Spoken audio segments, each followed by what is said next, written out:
It's a bit sad, but I'm going to have to turn this down a bit. Don't worry, that's happening everywhere in the world. People are turning it down. Moving right away from love. Real love. I got something really, really sad to say. Everybody knows it. Once upon a time, when they built the railroads through the Americas, you can imagine that the railroad, that the peoples, that the newcomers had been there for quite a while before they built the railway. You know, they didn't just decide, oh, here we are, look at this, let's build a railway. They were there for a while. I don't know how long. We could look it up and Google it, but anyhow, the sad part is that they had to, in the steam trains, of course, they could see the buffalo crossing on the track, and so they had to stop the train so that the buffalo herd, one herd, could cross the tracks. 7 to 8 hours of buffalo herding across the track, and with a train coming and all that noise, you can't imagine that the buffalo were just strolling along. I mean, have a look at buffalo in the Americas, the bison. They get jittery at the slightest thing. So they were stampeding. They were at full bolt, 7 to 8 hours to cross in front of the train. And so, and then a general was nominated to take over, and he to take over fighting against the Indians, and so he declared a bounty of I think it was $1 or $2 on each head of the buffalo to take away the food source. But that's really sad, you know, to have to repeat that. So many people have been repeating it. But I got to tell you, I was having a glorious morning, 2 or 3 in the morning, and I turned on, I won't say what breed of TV, but I turned on the internet TV onto a really relaxing, light music,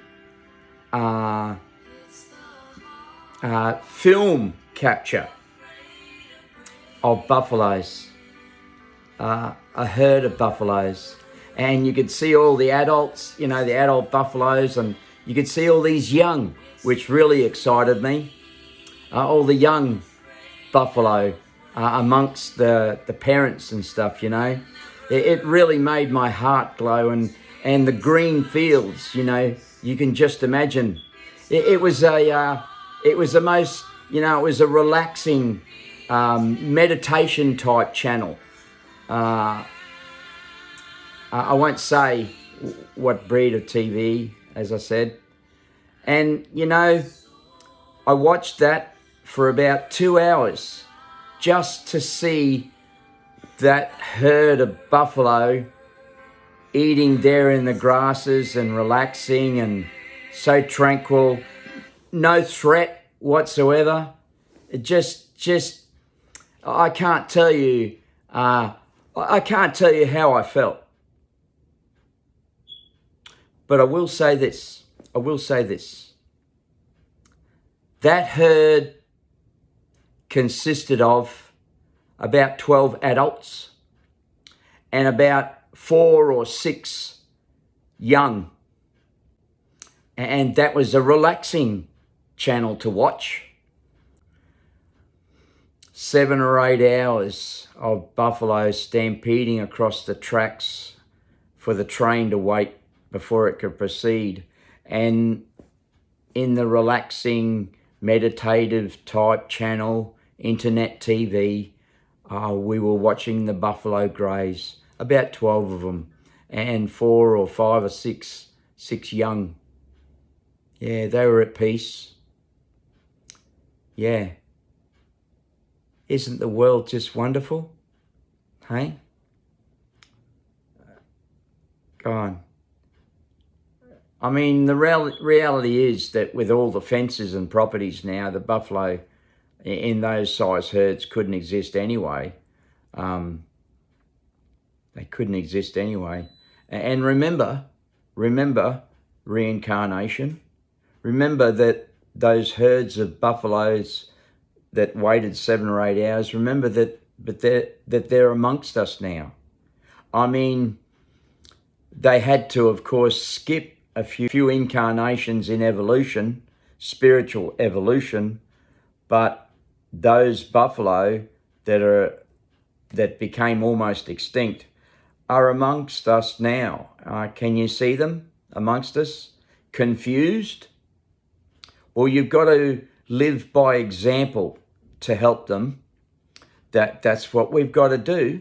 That's what we've got to do, those who are a bit evolved.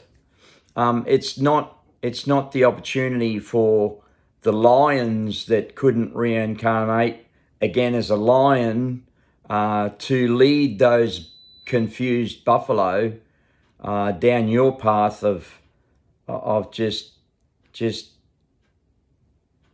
terror on the streets. Yeah, that's my thoughts that roll through my head during the day. I just don't know where to start, but I keep getting all of this crap thrown at me. People stealing my science and stealing my voice. Yeah, I've started to become political, so one of my guides have said stop. Sorry for that. I'll leave you with a fascinating thought. There's no implications made at all. This is a reality, and this is along the lines of how my mind thinks. What happens is in reincarnation, as humans, reincarnating as a human again, we carry over things. Like, for example, one of my recent past lives, not the most recent, but one of my recent past lives was as an American Indian named Nick Black Elk, and hence the Nick Black Elk brought the 4 directions, more or less the archangels, to the American red race, and so in this life I brought to you the diagram that's on the front of my book called The Holy Grail of Science. I'm still a holy man. I prefer that than being called a minister, or I certainly wouldn't never study as a priest. I couldn't handle reading that book, I tell you, and memorizing it. It's just like computers. If you want to know how to use a computer, you've got to have a good memory. Well, I'd rather use all of my memory in a different area, something that can maybe give back for 30 seconds into the community with something that I might say. Certainly not this jargon, no, this garb. I apologize again for this. But it's like this, you carry over some things. Let me give you an example. I was in the Botanical Gardens when I first became aware of Nick Black Elk as a past life. I didn't actually accept it, because knowing that nobody else would accept it. And so I was strolling around through the Botanical Gardens in the city one day, a little tiny bit lost, but I was strolling there through lunch, and I looked at an aluminium dinghy that was in the water next to the bank embankment, And it had come from the yachts that moored just there in the Botanical Gardens. Well, they used to back then, international travellers mooring there and rowing their little dinghies over to the embankment and going into the city, etc., for groceries or whatever. And so I was looking at this aluminium dinghy, and I heard a particular word. Can't remember what it was, but I went to the library because we weren't big on internet back in those days. Quite a few years ago, so maybe 30 years ago, and that word I found out stood for canoe. So you carry some words over with you, and aspects, characteristics of life, especially of your own life or your soul's journey. Lots of people are aware of it. There's lots and lots of people that are more aware of it than me. I'm the middle road. I've taken the middle road, and I'm friendly with, or a lot of. I can relate to a lot of walks of life because I was amongst there during my life, rubbing shoulders with all kinds. And so, let me tell you this.